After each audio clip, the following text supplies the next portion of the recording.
नमस्कार। MVC classes Indira Nagar Barmer में आप सभी का हार्दिक स्वागत और अभिनंदन। जैसा कि मित्रों, हम एमसीक्यू के माध्यम से मारवाड़ का राठौड़ वंश और पूरा राजस्थान का हम अध्ययन करेंगे और बहुत ही विस्तृत रूप से हम इसका अध्ययन कर रहे हैं। और एक बहुत ही महत्वपूर्ण टॉपिक है जो है महाराजा जसवंत सिंह प्रथम, जो मारवाड़ के राठौड़ वंश के एक महत्वपूर्ण शासक हुए हैं। इनके बारे में हम अध्ययन कर रहे हैं और ये जो टॉपिक है वो आपके फर्स्ट ग्रेड में, सेकंड ग्रेड में और जो हमारी जो L1 की और L2 की जो भर्ती थर्ड ग्रेड की आती है उसमें भी एक बहुत ही महत्वपूर्ण टॉपिक के रूप में है। तथा इसके साथ में अन्य अन्य जो वैकेंसियां हैं जैसे कि कांस्टेबल वगैरह है या फिर वीडियो है, उन सभी में भी ये जो टॉपिक है बहुत ही महत्वपूर्ण रूप से जो है आपके सिलेबस में है। और मेरा ये प्रयास रहता है कि आप सभी को इस टॉपिक से संबंधित जो भी टॉपिक पढ़ाया जाए उसमें उससे संबंधित जितने भी प्रश्न बनते हैं वे सभी प्रश्न हैं वो आपको करवाए जाएं। लगभग इससे बाहर जाने की गुंजाइश है वो सिर्फ नाम मात्र की होगी। चल दो आगे चलते हैं और आगे महाराजा जसवंत सिंह प्रथम का ही आज सेकंड पार्ट है, उसका हम अध्ययन करते हैं। और आज प्रश्न संख्या है 151।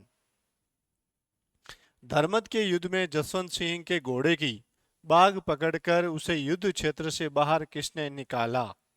देखिए, ये ऐसे प्रश्न हैं जैसे कि कभी कभी जैसे कि हम मेवाड़ का इतिहास पढ़ते हैं तो मेवाड़ के इतिहास में दो घटनाएं, जैसे कि महाराणा सांगा को जब युद्ध हुआ था और उस युद्ध के बाद में उनको युद्ध क्षेत्र से बाहर निकाल के कौन लेके गए थे, उसी प्रकार से महाराणा प्रताप है। जो महाराणा प्रताप के साथ में ऐसी घटना घटित नहीं हुई क्योंकि उनका तो जो चेतक था वो स्वयं उनको लेकर और नदी पार करवाई थी। लेकिन महाराजा जसवंत सिंह जो मारवाड़ के शासक हैं, इनके साथ में जब धर्मद का युद्ध होता है और धर्मद का युद्ध जो जसवंत सिंह प्रथम और मुगल काल का एक बहुत ही महत्वपूर्ण युद्ध है। और इस युद्ध में जब परिस्थितियां जब शाहजहाँ और शाहजहाँ के जो पुत्र दारा के किस लिए उसमें युद्ध में ना संभावनाएं नाम मात्र की रही, तब जसवंत सिंह के साथी थे वो उनको उस युद्ध क्षेत्र से बाहर निकाल के लाए थे। और उसके बाद में उनको सीधा ही कहा, वहां से जसवंत सिंह सीधा जोधपुर आ गए थे।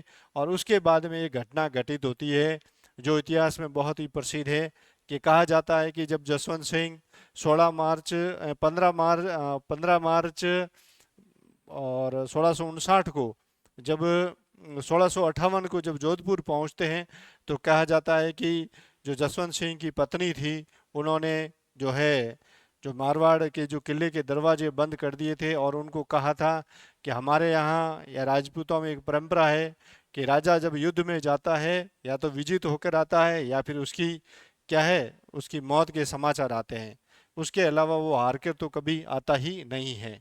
तो उससे संबंधित इस घटना पर भी हम विस्तार रूप से चर्चा करेंगे और इसमें इसके बारे में भी प्रश्न बनेंगे और उसके बारे में विभिन्न इतिहासकारों ने क्या क्या कहा है, जैसे कि मनुची है, बर्नियर है, खफी खां है, उन्होंने क्या कहा है, विश्वेश्वर नाथ राव रेऊ ने क्या कहा है और एक हमारे यदुनाथ सरकार है उन्होंने उसके बारे में अपना क्या जो बात रखी है, तो उनके बारे में भी हम अध्ययन करेंगे। और अभी हमारे सामने प्रश्न है धर्मद के युद्ध का, और इस युद्ध में जसवंत सिंह के घोड़े की बाघ पकड़कर उसे युद्ध क्षेत्र से बाहर किसने निकाला। और हमारे सामने ऑप्शन में है आस्करण, महेशदास गौड़ और गोवर्धन राठौड़, ये तीन जो है। और चौथा ऑप्शन है वो अपना किसका है, वो है उपयुक्त सभी, कि इसमें से आस्करण है, महेशदास गौड़ है या गोवर्धन है या फिर सभी हैं।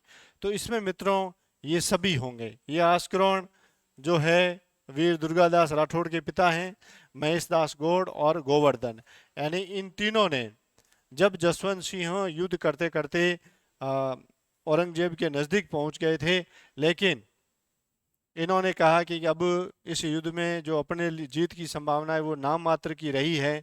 ऐसे स्थिति में आस्करण, महेशदास गौड़ और गोवर्धन ने जसवंत सिंह के घोड़े की बाघ पकड़ ली और उनको युद्ध क्षेत्र से बाहर निकाला और जोधपुर के लिए क्या कर दिया, रवाना कर दिया था।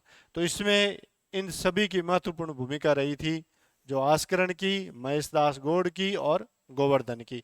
और इसका इसका जो उत्तर होगा वो क्या होगा? उपयुक्त सभी होगा। थोड़ा सा इसके बारे में हम चर्चा कर लेते हैं। यानी कि ये हो गया धर्मत का युद्ध। कौन सा? धर्मत का युद्ध। देखिए, मुगल काल में शाहजहाँ जब 1657 में बीमार हो जाता है। कब? 1657 में। अब 1657 में जब शाहजहाँ बीमार हो जाता है और ये सूचना पहुंच जाती है उनकी शहजादों के पास में। किन के पास में पहुंच जाती है? उनके जो शहजादे हैं, और शहजादे उनके कितने थे? 4 थे।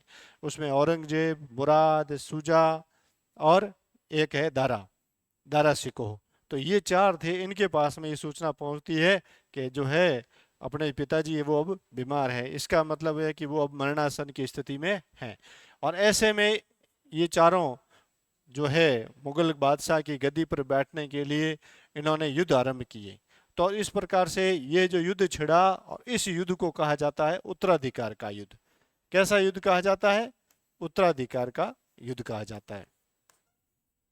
यही जो औरंगजेब की मृत्यु होगी तब भी मुअज्जम जो इस युद्ध में भी भाग ले रहा है, तो मुअज्जम है, आजम है, और उनके बीच में भी ये युद्ध चलता है। अकबर का, औरंगजेब का एक पुत्र अकबर द्वितीय भी था, लेकिन वो पहले ही मारा जाता है।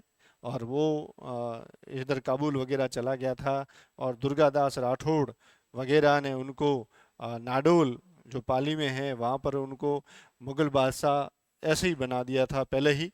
तो उसके बारे में भी हम अध्ययन करेंगे। लेकिन अब है जो औरंगजेब के काल का, शाहजहाँ के काल का जो ये उत्तराधिकार का युद्ध है। और इस उत्तराधिकार के युद्ध में कुल कितने? 4 जो शाहजादे हैं उन्होंने भाग लिया। और उसमें ये पहला युद्ध है। ये जो युद्ध है वो कौन सा है? पहला युद्ध है। और ये पहला युद्ध है। इसमें कुल युद्ध कितने हुए? 4 युद्ध। धर्मत का, और उसके बाद में सामूगढ़ का, उसके बाद में खजुआ का युद्ध, और उसके बाद में जो अंतिम युद्ध होता है वो होता है देवराई का युद्ध। अब देखिए धर्मत है। अब अगर आपको इसको याद ही रखो तो धर सामू खजुआ के देव को, यानी कि धर से हो गया धर्मत। क्या हो गया? ये हो गया धर्मत। और सामू, सामू धर है नहीं, धर है नहीं, पकड़ना होता है। और सामू का मतलब हो गया सामूगढ़।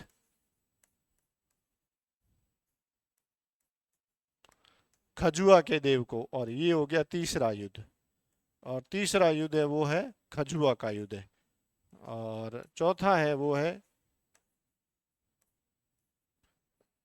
खजुआ के देव।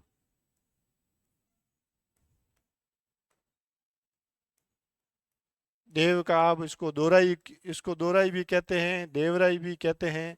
ये इसके 2-3 नाम इसके मिलते हैं। ये जो है, अब देखिए कभी कभी इसमें ये भी पूछा जा सकता है कि धर्मत कहाँ है, आपका सामूगढ़ कहाँ है, खजुआ कहाँ है, और दोराई कहाँ है। ये भी प्रश्न बन सकता है। तो धर्मत है ये अपने उज्जैन के अंदर है, और उज्जैन है वो कहाँ है? वो है एमपी के अंदर। एक प्रश्न यहाँ से भी बन सकता है। दूसरा आ गया सामूगढ़, तीसरा आ गया खजुआ, चौथा आ गया दोराई। खजुआ है वो कहाँ है? ये खजुआ है यूपी के अंदर। कहाँ पर है? ये है यूपी का। दोराई है ये है अपने राजस्थान में ही है, अजमेर वहां पर है। तो इस प्रकार से ये एक प्रश्न यहाँ से बनने की संभावना रहती है। कभी कभी ये पूछ सकते हैं कि धर्मत कहाँ पर है, खजुआ कहाँ है वर्तमान में, सामूगढ़ कहाँ है, या फिर दोराई कहाँ है। और ये भी इसमें से ये कुल युद्ध होते हैं वो युद्ध हुए हैं 4। कुल कितने युद्ध है? ये है कुल 4 युद्ध। अब इन 4 युद्धों में जो शुरुआत के 2 युद्ध, यानी कि धर्मत और सामूगढ़ का, ये युद्ध हुए हैं 1658 में। और अंतिम दो युद्ध कौन से? खजुआ और देवराई वाले। ये दो युद्ध हुए हैं 1659 को। ठीक है ना? कितने का? 1659 में ये युद्ध हुए। चलो नेक्स्ट पर थोड़ा सा इसके बारे में चर्चा करते हैं। अगला जो प्रश्न है, प्रश्न संख्या 152 है कि धर्मत युद्ध के बारे में ये किस इतिहासकार ने कहा है कि बर्नियर ने ये कथा राजपूत वीरांगनाओं की तारीफ में सुनी सुनाई किंवदंतियों के आधार पर ही लिखी है। अब इसमें 2 बातें। इस प्रश्न के अंदर दो बातें हैं कि पहले तो ये कि बर्नियर ने यह कथा राजपूत वीरांगनाओं की तारीफ में सुनी सुनाई किंवदंतियों के आधार पर ही लिखी है। और ये किंवदंतियाँ, ये कथा किस युद्ध के बारे में है? तो ये है धर्मत के युद्ध के बारे में। और वो किंवदंती या वो कथा है क्या? इस युद्ध के बारे में कहा जाता है कि जब आस्करण, महेशदास गौड़ और गोवर्धन, ये तीन व्यक्ति जब जसवंत सिंह को युद्ध क्षेत्र से बाहर निकालते हैं, तब जसवंत सिंह कहाँ जाते हैं? जोधपुर आ जाते हैं। कहाँ? जोधपुर। और ये कब का समय है? ये है आपके 15 अप्रैल का है। कब? 15 अप्रैल को वो सोजत आ जाते हैं। 15 अप्रैल 1658। और 15 अप्रैल 1658 को वो आ जाते हैं सोजत। और जबकि जो धर्मत का युद्ध है वो 16 अप्रैल को खत्म होता है। और धर्मत का युद्ध है वो कब खत्म होता है? 16 अप्रैल को। और 16 अप्रैल को धर्मत का युद्ध है, औरंगजेब है वो विजित कर लेता है। लेकिन इसको पहले ही बाहर निकाल दिया था। किसको? जसवंत सिंह को एक दिन पहले बाहर निकाल दिया था। ऐसे में वो पहुंच गया सोजत। कहाँ पर? और सोजत में वो 3-4 दिन रहता है। और 3-4 दिन रहने के बाद में कहाँ आ जाता है? वो पहुंच जाता है जोधपुर। अब ये कथा शुरू होती है। जब वो जोधपुर मेहरानगढ़ आता है, तब उसकी एक रानी है जो वैसे तो वास्तव में हाड़ी रानी है। क्या है? हाड़ी रानी। और इसको लेकर ही भ्रम उत्पन्न हुआ है। ये जो हाड़ी रानी है इसका नाम है करमेती बाई। क्या नाम है? ये याद कर लेना, कभी कभी इसका नाम भी पूछ सकते हैं कि ये जो कथा है जिसने धर्मत के युद्ध में जसवंत सिंह को जो युद्ध से वापस लौटने पर, पराजित होकर वापस जोधपुर पे लौटने पर जिसने जोधपुर के किले में प्रवेश नहीं होने दिया, उस रानी का नाम क्या है? तो ये हाड़ी रानी थी करमेती बाई। क्या नाम था इसका? करमेती बाई था। अब देखिए, अब यहाँ इतिहासकारों को ये भ्रम हो गया कि ये जो रानी है वो कौन सी है? उदयपुर की रानी है। उदयपुर यानी कि उदयपुर का राज्य था वो किनका था? सिसोदियों का था। तो इसको कह दिया था सिसोदनी रानी। क्या कह दिया था? सिसोदनी रानी या फिर गुहिलवंशी रानी। ये कहने से एक भ्रम उत्पन्न हो गया कि ये जो है, जो जोधपुर के किले में प्रवेश किस रानी ने नहीं करने दिया? तो इतिहासकारों ने, जिसके अंदर बर्नियर है, मनुची है और खफी खां है, इन लोगों ने कहा, अब देखो ये इतिहासकार हैं, इसके अंदर कौन सा? एक तो बर्नियर है, अभी इसका बर्नियर का नाम भी इसमें आपके सामने आ गया, बर्नियर है और मनुची है और खफी खां है। इन लोगों ने कहा कि जसवंत सिंह को जो है जोधपुर के किले में प्रवेश किसने करने नहीं दिया? सिसोदनी रानी ने। लेकिन हकीकत में वो सिसोदनी रानी नहीं होकर वो थी बूंदी की। बूंदी, बूंदी यानी हाड़ा वंश, हाड़ा राजवंश। बूंदी की जो है करमेती बाई थी। और ये करमेती बाई थी वो उसका ननियाल था। कहाँ पर? उदयपुर में। कहाँ पर था? यानी कि बूंदी के शासक की शादी हो रखी थी सिसोदियों में, उदयपुर। और उनकी रानी थी जिसका नाम था, जो सिसोदनी रानी थी, जिनका नाम था राजकुंवर। क्या नाम था? राजकुंवर। और इस राजकुंवर की ये पुत्री थी। कौन? करमेती बाई। और इन्होंने उस उनको लिए मना कर दिया कि आपको, जब तक आप विजित होकर नहीं आओगे तब तक आपके लिए जोधपुर के किले के दरवाजे हमेशा हमेशा के लिए बंद हो गए हैं। तब बर्नियर, मनुची और खफी खां, इन्होंने कहा कि ये जो घटना है वो किस रानी से संबंधित है जिसने दरवाजे, महल के दरवाजे और जोधपुर के किले के दरवाजे बंद करवा दिए? तो ये बर्नियर, मनुची और खफी खां कहते हैं कि ये घटना जो है, इसको घटना को घटित करवाने वाली वो थी सिसोदनी रानी। लेकिन अब इस घटना के बाद में कहते हैं, इस घटना का एक और पड़ाव है जिसमें श्यामल दास, वीर राजा श्यामल दास जो मेवाड़ से संबंधित है, वो भी इस कथा को मानते हैं, इस घटना को मानते हैं। लेकिन वो ये स्वीकार करते हैं कि वो रानी सिसोदनी रानी की पुत्री थी। ठीक है ना? उसका ननियाल कहाँ था? वो था उदयपुर में, न कि वो स्वयं उदयपुर की थी। तो इसके बारे में श्यामल दास ने भी कहा है। लेकिन श्यामल दास ये मानते हैं कि ये रानी हाड़ी रानी थी। ठीक है? और उसका ननियाल था वो कहाँ था? उदयपुर के अंदर था। और इस प्रकार से ये इसके अंदर दो मतभेद है। यानी कि दो मतभेद नहीं, यहाँ से प्रश्न आ सकता है। प्रश्न ये आएगा कि इस घटना के बारे में किसने कहा कि वो उदयपुर की रानी थी। तो उसके अंदर तो आपका बर्नियर, मनुची और एक मुस्लिम इतिहासकार है खफी का, वो आएगा। और कौन कहता है कि वो हाड़ी रानी थी, तो श्यामल दास आएगा। तथा अब ये जो कथन है वो ये है कि बर्नियर ने ये कथा राजपूत वीरांगनाओं की तारीफ में सुनी सुनाई किंवदंतियों के आधार पर ही लिखी है। अब देखो कि जो राजवंश होते हैं उसके अंदर जो रानियां वगैरह होती हैं, उनकी भी एक पीढ़ी से दूसरी पीढ़ी जब वो महल में रहते हैं तो वहाँ पर उनके वो जो बहुत सारी कहानियाँ सुनाई जाती है। और उनके जो तारीफ कभी कभी हद से ज़्यादा तारीफ भी होती है, और कभी कभी नहीं, ज़्यादातर उसमें मतलब वास्तविक घटनाएं भी होती हैं। तब एक इतिहासकार है जिसका नाम है विश्वेश्वर नाथ रेऊ। उन्होंने कहा कि ये जो जितनी भी घटनाएं हैं वो बर्नियर ने जो है राजपूत वीरांगनाओं की तारीफ में जो सुनी सुनाई कहानियां हैं, किंवदंतियां हैं, उसके आधार पर ही लिख दी। कौन सी? जो महल के जो गेट थे, दरवाजे थे, बंद करने वाली घटना है ना, वो उसने बर्नियर ने अपने मन से ही उन्होंने कह दिया। अब ये कथन किसने कहा? तो वो कहा था विश्वेश्वर नाथ रेऊ ने। किसने कहा? विश्वेश्वर नाथ रेऊ ने कहा है। अब इसके अंदर ये आपको इसके बारे में पूरा है, इसके बारे में श्यामल दास का भी है उल्लेख। और चलते हैं अगले प्रश्न की ओर। और प्रश्न संख्या 153। किस इतिहासकार ने धर्मत के युद्ध के बारे में ये कहा है कि यह वास्तव में तलवारों और बारूद का युद्ध था, जिसमें तोपखाने ने घुड़सवारों पर विजय प्राप्त की थी? देखिए, धर्मत का जो युद्ध है वो है 16 अप्रैल 1658 को। कौन विजित कर लेता है? वो औरंगजेब उस पर विजय प्राप्त कर लेता है। लेकिन ये कथन किसने कहा कि ये जो धर्मत का जो युद्ध है वो युद्ध किसने जो किस बारे का युद्ध था? तो इस युद्ध के अंदर महत्वपूर्ण रूप से देखिए कि औरंगजेब के पास में एक तोपखाना था। क्या था? तोपखाना। और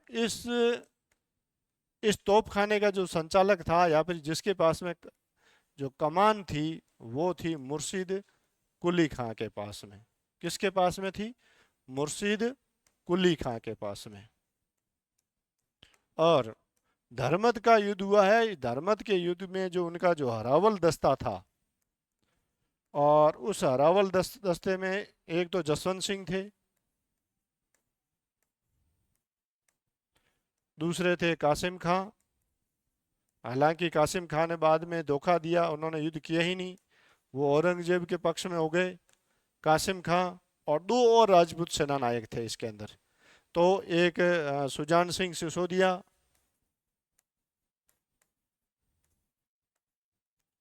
ये इनका यानी कि जो दारा का जो दारा की तरफ से ये युद्ध में लड़े थे, तो ये इनका हरावल दस्ता था। इस हरावल दस्ते ने मुख्य रूप से क्या किया? इनके पास में तलवारें थी, और तलवारों के सामने क्या था? तोपखाना था, यानी कि बारूद था। और इन्होंने बुद्धिमत्ता से काम नहीं लिया, लेकिन इन्होंने वीरता का प्रदर्शन किया। किसका प्रदर्शन किया? वीरता का प्रदर्शन, और हद से ज़्यादा। और उसमें ये कासिम खां तो वैसे ही जो है वो तो इसने तो धोखा दे दिया था। लेकिन सुजान सिंह सिसोदिया और गोवर्धन सिंह राठौड़ और दुर्जन सिंह झाला वगैरह, ये जितने भी थे वो सभी इस युद्ध में मतलब वो क्या हुआ था? वीर गति को प्राप्त हुए थे। और वो किसके लिए वीर गति को प्राप्त हुए? इस तोप खाने को नष्ट करने के। राजपूतों ने इस तोप खाने को नष्ट करने के लिए जोर लगा दिया, और औरंगजेब को भी छींके आ गई थी। और ऐसे में ये जो मुर्शिद कुली खां था, जो तोप खाने का संचालन कर रहा था, वो इस युद्ध में मारा जाता है। ठीक है? कौन? मुर्शिद कुली खां, वो मारा जाता है। तो इस प्रकार से जब इतिहास लिखा गया, तब जदुनाथ सरकार कहते हैं कि ये जो युद्ध यानी कि धर्मत का जो युद्ध है वो वास्तव में तलवारों और बारूद का युद्ध था। ठीक है ना? एक तरफ तलवारें लड़ रही थी और उसके सामने बारूद का गोला आ रहा था, और वो उन तलवारों को क्या कर रहा था? उड़ा रहा था। और जिसमें तोप खाने ने घुड़सवारों पर क्या की, विजय प्राप्त की। और अंत में जो नतीजा इस युद्ध का आया वो क्या हुआ कि 16 अप्रैल 1658 को औरंगजेब है जो है शाही सेना पर विजय प्राप्त कर लेता है। तो इस प्रकार से तोप खाने ने किस पर विजय प्राप्त कर ली, यानी कि जो शाही सेना थी वो घुड़सवारों की सेना थी, उस पर वो विजय प्राप्त कर लेता है। इस प्रकार से 100 प्रश्न संख्या 153 अपना पूर्ण होता है। अपन चलते हैं अगले प्रश्न की और। प्रश्न संख्या है 154। धर्मत के युद्ध में शाही सेना का नेतृत्व, अब देखिए धर्मत का युद्ध है और इसमें शाही सेना का नेतृत्व किसने किया, कासिम खां, जसवंत सिंह, अ प्लस ब या फिर मुर्शिद कुली खां। देखिए मुर्शिद कुली खां की अपने अभी जो चर्चा की थी, ये तो था औरंगजेब का आदमी और ये था उसके तोप खाने का संचालक, या फिर उनकी जो तोप खाना रेजिमेंट थी उस तोप खाने रेजिमेंट का ये था प्रमुख। फिर कासिम खां का भी नाम अभी आया है, जसवंत सिंह का भी आया है। तो देखिए जो जसवंत सिंह थे वो जो हिंदुओं की जो सेना थी उसका नेतृत्व कर रहे थे जसवंत सिंह, और जितने भी मुस्लिम थे उनकी उनका नेतृत्व कर रहे थे कौन, कासिम खां। इस प्रकार से कासिम खां और जसवंत सिंह यानी कि अ प्लस ब दोनों हैं जो इस धर्मत के युद्ध में शाही सेना का नेतृत्व कर रहे थे। लेकिन फिर भी कासिम खां ने क्या किया, उन्होंने अंत में धोखा दे दिया शाही सेना को, और वो है किसके पक्ष में हो गया, वो हो गया औरंगजेब के पक्ष में। और इस प्रकार से इस युद्ध के एक तो औरंगजेब का तोपखाना, दूसरा इस युद्ध में परास्त होने का उससे भी बड़ा, अगर तोपखाना सबसे बड़ा कारण रहा है तो उसके बाद में अगर कोई कारण माना जाता है वो है कासिम खान की धोखाधड़ी। ये दो प्रमुख रूप से था, ठीक है। और तीसरा राजपूतों ने जो युद्ध किया वो बहादुरी का, उन्होंने तो बहुत शानदार प्रदर्शन किया था, लेकिन सामने जब 100-100 किलो के जब घोड़े आ रहे थे ना, तो उसके सामने वीरता कब तक टिकी रहती। तो ये इस प्रकार से इस बारे में, इस युद्ध के बारे में एक महत्वपूर्ण कथनों में है। अब देखिए आप कुछ इस इसमें अगर कुछ उल्लेखनीय हो तो मैं आपको बताऊं। इसमें बस यही था, कासिम खां है, कासिम खां ने क्या कर दिया था, लास्ट में धोखा दे दिया था। चलते हैं अगले प्रश्न की ओर। प्रश्न संख्या 155। संपूर्ण मुगल साम्राज्य के सभी उसके साथी और लोग, संपूर्ण मुगल साम्राज्य के सभी उसके साथी और लोग ये कहने लगे कि धर्मत औरंगजेब की भावी सफलता का शुभ लक्षण हो गया, ठीक है।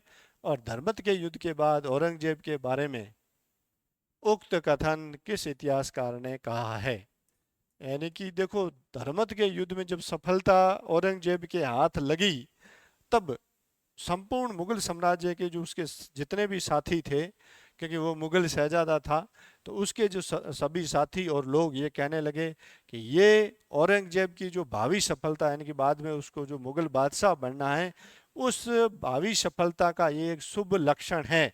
कौन, धर्मत की विजय। तब ये किस इतिहासकार ने कहा है, तो ये जदुनाथ सरकार ने कहा है। किसने कहा है, जदुनाथ सरकार ने कहा है।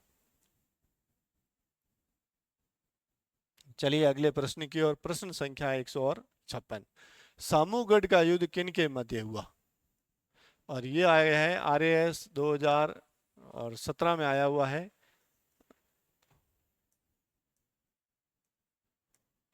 इसमें है कि सामूगढ़ का, देखिए एकदम सिंपल सवाल है, लेकिन आप कहोगे इतना सिंपल थोड़ी आता है, कभी कभी सिंपल भी बहुत हार्ड हो जाता है। तो सामूगढ़ का युद्ध है वो किन के मध्य हुआ, दारा और औरंगजेब, दारा वर्सेज औरंगजेब और मुराद, या फिर सूजा और औरंगजेब, मुराद व सूजा, या उपयुक्त में से कोई नहीं। देखिए 4 उत्तराधिकार के युद्ध हुए, और इसमें जो है चारों में से जो 3 युद्ध है उसमें आमने सामने सिर्फ 2 ही होते हैं। एक तरफ औरंगजेब है, दूसरी तरफ कौन है, दारा है। थोड़ा सा आप इसको अच्छे से दिमाग में सेट कर दीजिए कि 4 युद्ध पहले लिख दीजिए आप। ये हो गया धर्मत का, उसके बाद में ये सामूगढ़, और इसके बाद में खजुआ, और उसके बाद में देवराई।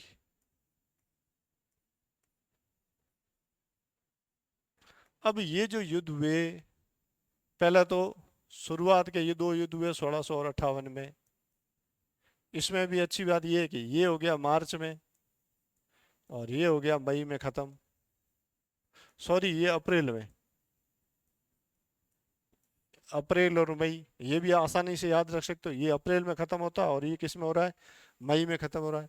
ये खजुआ वाला है वो जो जनवरी में। और अगला जो मार्च आएगा तब तक, मार्च 1659 तक, यानी कि लगभग 12 महीने से 1 महीना पहला, यानी 1 साल के अंदर पूरा युद्ध जो है वो है मुगल बादशाही वो प्राप्त कर दी जाती है। तो अब देखिए इसमें सामूगढ़ का युद्ध ये हुआ दूसरा युद्ध। तो अगर ये पूछा जाए तो कब हुआ है? ये 1658 में। और कब हुआ? मई में हुआ। और ये हुआ अप्रैल के अंदर। 16 अप्रैल को ये युद्ध विजित कर दिया जाता है। ठीक है। और ये था वो 29 मई को। कब? 29 मई को। ये जनवरी है तो वो 5 जनवरी को है। और मार्च है, इसके बारे में थोड़ा सा और बताता हूँ। अब ये हो गया। इसके अंदर देखो ये धर, धर यानी पकड़ना, और इसके अंदर भी धरा है। सामूगढ़ का, इसके अंदर भी धरा है। और अंतिम देवराई, इसमें भी धरा है। यानी कि 4 युद्धों में से सामने तो मुख्य रूप से कौन रह रहा है? दारा रह रहा है। फिर धर्मतवाड़ा और सामूगढ़, इन दोनों के अंदर औरंगजेब के साथ में कौन है? मुराद है। कौन है? औरंगजेब है तो दूसरी तरफ कौन है? मुराद है। कोई भी आपको डाउट नहीं है, सिर्फ सिर्फ सीधे और सीधे ये याद रखना है। यानी कि धर्मत और सामूगढ़ दोनों में औरंगजेब और मुराद होंगे। किसके सामने? दारा के सामने। अंतिम वाले में औरंगजेब अकेला होता है। इसके अंदर फिर औरंगजेब एक ही बचता है। दूसरे वालों को औरंगजेब ने क्या कर दिया? सल्टा दिया सबको। अब ये रहा खजुआ, और खजुआ के अंदर इसके सामने कौन आएगा? सुजा आएगा। कौन सा? 4 है, चारों में से कौन सा आ रहा है? सुजा आ रहा है। क्योंकि देखो 1, 2, 3 और 4, ये 4 इसके कुल जो है मुगल जो शहजादे वो हो गए। तो सामूगढ़ का युद्ध किन के मध्य हुआ? तो ये हो गया सुजा और औरंगजेब के मध्य। यानी कि अपना जो वो ऑप्शन है वो सही है। अब ये युद्ध कब समाप्त हो रहा है? ये हो रहा है 5 जनवरी 1658 को। कब हुआ है? 5 जनवरी 1600 और ये 59। 5, ये दोनों जो 59 के हैं, तो ये 5 जनवरी 1659 को सुजा और औरंगजेब वाला युद्ध है वो समाप्त हो जाता है। और इसमें फिर है जो इसमें विजय किसकी होती है? इन सभी युद्धों में विजय होती है तो सिर्फ एक की होती है, वो है औरंगजेब की होती है। और यहाँ जो मुराद है वो इस सामूगढ़ के युद्ध के बाद में मुराद को अकबर औरंगजेब है वो गिरफ्तार कर लेता है और उसको मथुरा की जेल में भेज देता है। और बाद में उसको मार दिया जाता है। तो इस प्रकार से ये इस युद्ध के बारे में। और ये युद्ध कौन सा है? जो है मई 1658 का है। और इस युद्ध के बाद में अस्थायी रूप से औरंगजेब है वो है मुगल बादशाह बन जाता है। और इस युद्ध के बाद में औरंगजेब को आगरा और दिल्ली, इन दोनों पर वो अधिकार कर लेता है। कौन? औरंगजेब। चलते अगले प्रश्न की ओर। ये हो गया, हाँ, जुलाई 1658 में।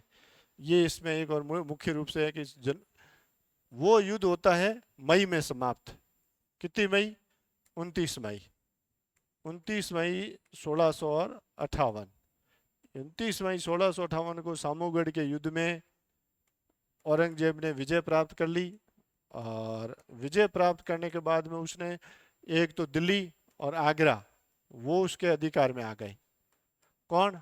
दिल्ली और आगरा।